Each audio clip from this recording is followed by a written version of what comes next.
Tous les C-130 de l'armée belge sont cloués au sol depuis une quinzaine de jours en raison d'incidents techniques à répétition.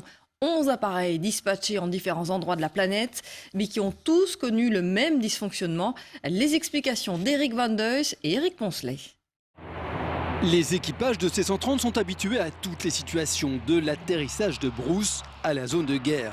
Mais à la fin du mois dernier, ils ont eu à affronter du jamais vu. Plusieurs avions connaissent les mêmes problèmes au même moment, en plein vol, des commandes de pilotage qui ne répondent plus correctement. Décision immédiate, les 11 appareils belges cloués au sol depuis plusieurs jours. Imaginons qu'il y ait un problème à l'étranger où il serait nécessaire que l'armée ait récupéré les ressortissants belges qui seraient sur place.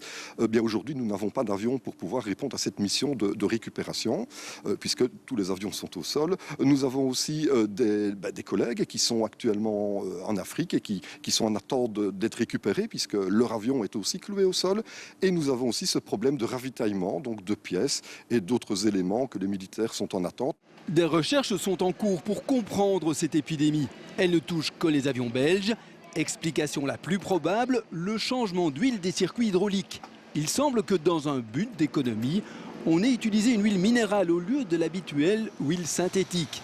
Erreur, car cette huile se fige aux basses températures et en altitude, le long de la carlingue, on atteint les 40 degrés sous zéro.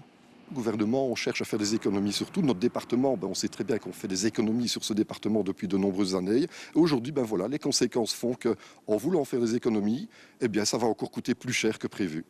Il y aurait 800 litres d'huile hydraulique par avion. Le changement ne prendra que quelques heures, mais nos avions sont parfois loin. Certains sont au sud de la France, en Espagne ou en République démocratique du Congo. Il faut y acheminer le matériel nécessaire. Pas facile, sans l'aide des C-130.